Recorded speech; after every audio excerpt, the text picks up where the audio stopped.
नमस्कार।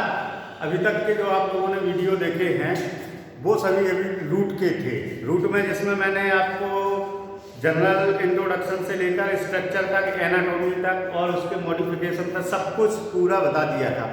आज का जो टॉपिक है ये आपका स्टेम के ऊपर है। स्टेम यानी तना क्या होता है और कितने प्रकार के तो नहीं अपन बता पाएंगे क्योंकि ये बहुत ज़्यादा हो जाएगा। उसके लिए उसके टाइप देखें तो अपन केवल इसके मोनोकॉट और डाइकॉट स्टेम के बारे में भी देखेंगे, लेकिन फिलहाल आज अपन को केवल डाइकॉट स्टेम की एनाटॉमी और स्टेम क्या कहलाता है उसकी डेफिनेशन और उसके करैक्टर के बारे में जानना है।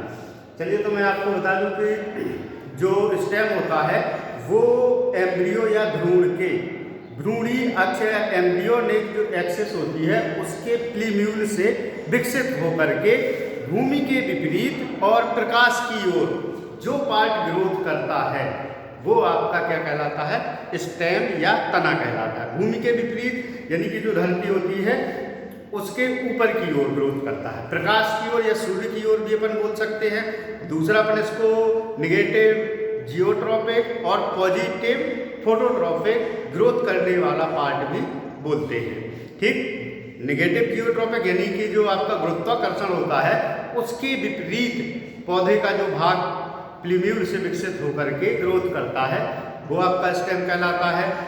और सूर्य की ओर या वायु की ओर या वायवीय जिसमें ग्रोथ पाई जाती है वो आपका क्या कहलाता है, स्टेम कहलाता है। स्टेम की जो सबसे बड़ी विशेषता ये होती है कि ये हमेशा प्लीम्यूल या प्रांकुर से ही विकसित होता है। बाकी जो आपने स्टेम के रूट के बारे में पढ़ा था तो रूट जो आपकी थी वो कहाँ से, रेडिकल से या मूलांकुर से विकसित होती थी, लेकिन जो स्टेम है कि आपका कहाँ से, प्रांकुर या आपके जो प्लीम्यूल होता है उससे विकसित होता है। प्रत्येक जो स्टेम होता है इसके ऊपर बहुत सारी ब्रांचेज उत्पन्न होती हैं। ब्रांचेज के साथ साथ स्टेम पे लीफ उत्पन्न होती है, फ्लावर उत्पन्न होते हैं, फल उत्पन्न होते हैं। ठीक, और ये जो पार्ट हैं चाहे आपका ब्रांच हो, लीफ हो, आपके फ्लावर हो, फ्रूट हो, ये सब को यदि एक मिला दिया जाए तब इन सबको मिला करके या एक साथ इनको अपन रूट सिस्टम या हिंदी में आपको प्ररोह तंत्र के रूप में जाने जाते हैं। ठीक, यानी कि आपकी स्टेम हो के क्या बोलते हैं, ब्रांच हो गई, लीफ हो गई, फ्लावर हो गया, फ्रूट हो गया, जो एरियल पार्ट हैं, बड़ वगैरह ये सब ये आपके क्या कहलाते हैं, आपके सूट अपेक्ष कहलाते हैं। ठीक, प्रत्येक प्रकार का जो आपका एरियल या अपन भूमिगत तना को छोड़ दें तो जितने भी आपके स्टेम होते हैं ये कहाँ, सूर्य की ओर ही ग्रोथ करते हैं। केवल कुछ भूमिगत तने हैं जो अपने कहाँ पर, भूमि के अंदर ग्रोथ करते हैं। दूसरी चीज़ यदि इसके और करेक्टर देखें तो उसमें अपन को मिलेगा कि प्रत्येक जो स्टेम होता है ये नोड एवं इंटर नोड में डिवाइड होता है, अर्थात इनके जो स्टेम हैं उनमें बीच बीच में पर्व एवं पर्व संधियाँ पाई जाती हैं। पर्व एवं पर्व संधियाँ पाए जाते हैं और प्रत्येक पर्व संधि से ही आपको क्या निकलती है, एक्साइलरी एक्सेस, यानी कि जो अक्ष या बड़ जो है, जितनी भी बड़ है वो कहाँ से निकलती है, आपकी नोड से। बड़ के अलावा लीफ भी आपकी नोड से ही उत्पन्न होती है और जो आपके स्टेम के क्या बोलते ब्रांचेज हैं वो भी सभी कहाँ से निकलती हैं, नोड से ही उत्पन्न होती है। प्रत्येक जो स्टेम होता है इसके ऊपर की ओर या अक्ष पर या सबसे ऊपरी भाग पर या स्टेम टिप के ऊपर बहुत सारी बड्स या एक बड्स उत्पन्न होती है जो क्या करती है, स्टेम को ग्रोथ करने या लंबाई में वृद्धि करने के लिए रिस्पॉन्सिबल होती है। लेकिन किसी भी स्टेम में रूट की तरह, रूट कैप की तरह कोई भी संरचना नहीं पाई जाती है। स्टेम में केवल एक्साइलरी बड्स पाई जाती है जो इसकी क्या करती हैं, ऊपर की ओर या सूर्य की ओर या वायु वृद्धि के लिए रिस्पॉन्सिबल होती है। बहुत सारे स्टेम ऐसे होंगे कि जो शुरुआत में या यंग अवस्था में आपके हरे रंग के होते हैं। हरे रंग के होने का कारण क्या है, उनमें क्लोरोफिल होता है। क्लोरोफिल या क्लोरोप्लास्ट पाए जाने की वजह से ये फोटोसिंथेसिस करने में पूर्ण रूप से सक्षम होते हैं। लेकिन जैसे जैसे समय बीतता है या ये प्रौढ़ावस्था की ओर बढ़ते हैं तब इनमें ये क्लोरोफिल समाप्त हो जाता है और उनका हरा रंग जो होता है वो भी आपका धीरे धीरे अन्य कलर में या दूसर कलर में परिवर्तित हो जाता है। तो जो यंग स्टेम है वो केवल आपके कैसे होते हैं, हरे रंग के होते हैं। क्यों? क्योंकि उनको जितनी आवश्यकता होती है फूड मटेरियल की वो उतना लीफ से नहीं ले पाते हैं, इसलिए उनके स्टेम में भी क्लोरोफिल पाया जाता है, जो क्या करता है आपको फूड मटेरियल उत्पन्न कराता है। ठीक, ये तो हो गया जनरल आपके जो उसके कैरेक्टर हैं, सामान्य लक्षण, उनके बारे में हो गया। अब मैं आप लोगों को यहाँ पर एक जो स्टेम है आपका डाइकोट स्टेम है, उसकी एनाटॉमी या उसका जो टीएस है उसके बारे में बता रहा हूँ कि जो डाइकोट का स्टेम होता है, यदि अपन उसकी आंतरिक संरचना का सूक्ष्मदर्शी अध्ययन करते हैं तो उसमें निम्न संरचनाएं अपन को दिखाई देती हैं, जो इस प्रकार है कि इसमें जो सबसे पहली जो संरचना या स्ट्रक्चर होती है वो आपकी एपिडर्मिस कहलाती है। एपिडर्मिस सबसे बाहरी लेयर होती है और बाहरी लेयर होने की वजह से इसमें एक जो सबसे बड़ी विशेषता होती है वो होती है कि बहुत सारे ऐसे प्लांट्स हैं जिनमें क्यूटिकल पाई जाती है। ये जो क्यूटिकल है ये सिंगल लेयर होती है और एपिडर्मिस के जस्ट ऊपर स्थित होती है। इसका जो क्यूटिकल का जो मेन काम होता है वो ये है कि ये ट्रांसपीरेशन या बाष्पोत्सर्जन को कम करने का या कुछ हद तक रोकने का काम करती है। कंप्लीट को नहीं रोकती, लेकिन हाँ बहुत अधिक मात्रा में बाष्पोत्सर्जन को या ट्रांसपीरेशन को रोकने का काम करती है।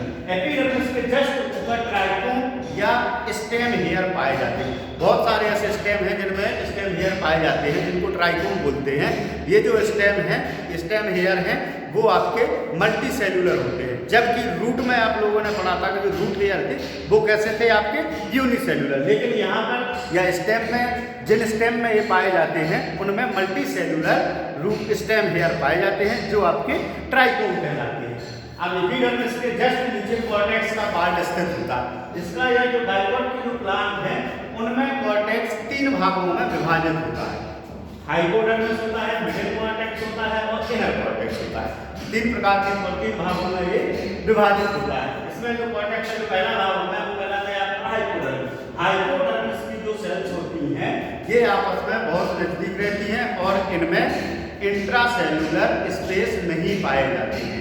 ठीक, इनमें क्या होता है, इंट्रासेल्यूलर स्पेस नहीं पाए जाते हैं, लेकिन हाइपोडर्मिस की सेल्स में क्लोरोप्लास्ट पाया जाता है या क्लोरोफिल उपस्थित होता है, जिससे ये फोटोसिंथेसिस में भी भाग लेती है।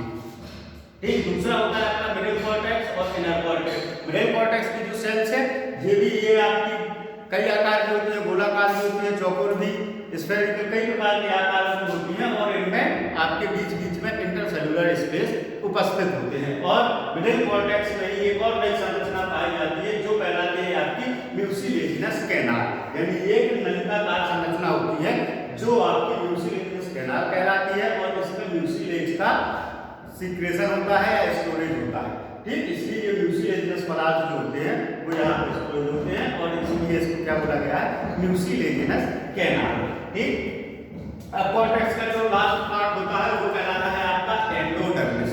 एंडोडर्मिस जो एंडोडर्मिस वाला जो भाग है जिसके बारे में या इसकी जो सेल्स होती हैं वो आपके ढोलक के आकार की सेल्स उपस्थित होती हैं।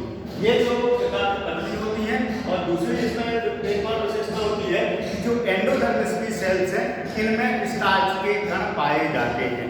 स्टार्च के कण पाए जाने के साथ साथ इसमें कैस्पेरियन स्ट्रिप की जो पट्टिकाएं हैं या कैस्पेरियन स्ट्रिप्स हैं वो स्पष्ट रूप से दिखाई देती हैं। ठीक, पाई जाती हैं और स्पष्ट रूप से दिखाई देती है, जबकि उसमें अपन ने रूट में देखा था कि इतनी स्पष्ट कैस्पेरियन स्ट्रिप नहीं दिखाई देती। लेकिन जो आपकी स्टेम की या डाइकोट स्टेम की जो एंडोडर्मिस होती है इसमें स्टार्च के कणों के साथ साथ आपकी जो कैस्पेरियन स्ट्रिप है वो पाई जाती है और स्पष्ट रूप से दिखाई देती है। ठीक, इसके बाद एंडोडर्मिस के बाद नेक्स्ट पार्ट शुरू होता है वो पेरिसाइकिल है। पेरिसाइकिल आपकी कहाँ पे है, एंडोडर्मिस के जस्ट नीचे उपस्थित है।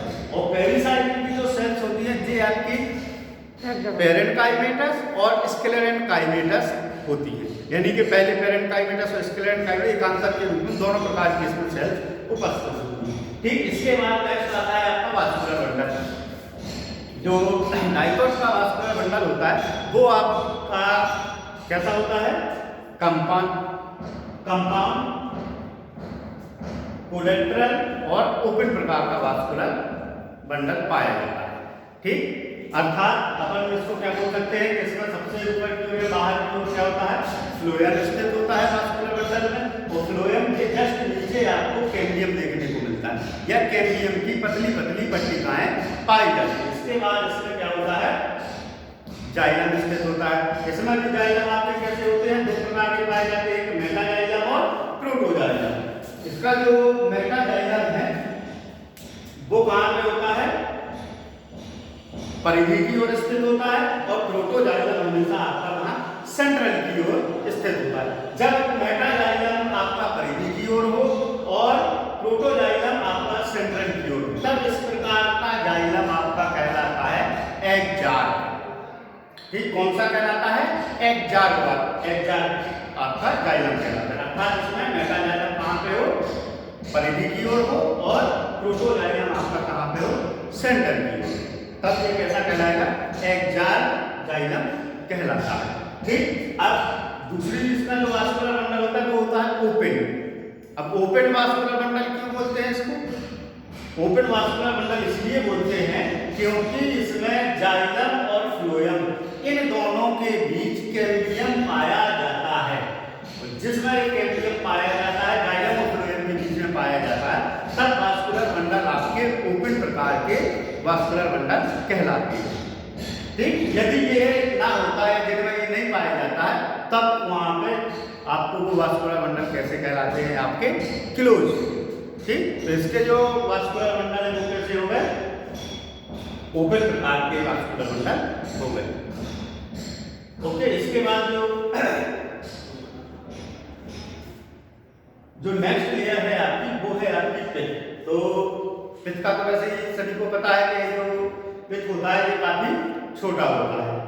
ठीक, और इसमें बहुत सारे ऐसे मटेरियल हैं जो वेस्टेज पदार्थ जैसे होते हैं, वो यहाँ पर पे आपके क्या कर दिए जाते हैं, स्टोर कर दिए। हाँ, वास्कुलर बंडल के बारे में एक और बात समझ में ध्यान आ गई, इसके जो वास्कुलर बंडल है वो कैसे हैं, कंजॉइंट हैं, कोलेट्रल हैं और ओपन प्रकार के हैं। ठीक, और इसकी जो जाइलम है, इसमें xylem vessels, xylem tracheids, xylem fibres, इन दोनों से, तीनों से मिलकर के इसका जाइलम बना होता है। और इसका जो फ्लोएम है आपका, वो आपका कैसा, कंपेनियन सेल्स, ठीक, और फ्लोएम पैरेन्काइमा और आपका सखी कोशिकाएं। ठीक, इन सभी से मिलकर के इसका फ्लोएम बना होता है, तो जाइलम का हो गया। ठीक, इतनी बात ये भी ध्यान रखना है इसमें, कंजॉइंट, कोलेट्रल और ओपन प्रकार के वास्कुलर बंडल पाए जाते हैं। फिर पिथ हो गया। पिथ आपका बताइए कि ये जो वेस्टेज मटेरियल होता है उसको रख देते हैं। वैसे कभी कहीं पे अन्य काम भी है, खोखला भी हो जाता है कोई भी स्टेम, तो इससे स्टेम गिरता नहीं है, वो अपने काम सुचारू रूप से चलता है। ठीक, तो आज के लिए इतना ही। नेक्स्ट वीडियो में आप लोगों को मोनोकॉट स्टेम के बारे में पढ़ाया जाएगा। तब तक के लिए धन्यवाद।